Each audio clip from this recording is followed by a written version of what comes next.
ஆத்தங்கரமுல்லா மொட்டு பூத்துருச்சி வெக்க விட்டு ஆசையில தொட்டு புட்டேன் நெஞ்சுக்குள்ள ஜல்லி கட்டு புடிவாரமானே ஒரு கடிவாளம் போட்டேன் மலை நாட்டு தேனே ஒன்ன மடி மேல சாச்சேன்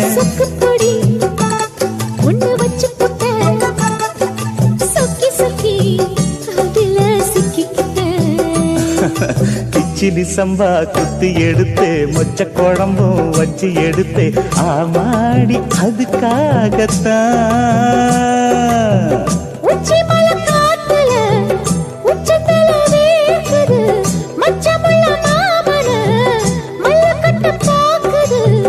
பக்கம் வந்து வருது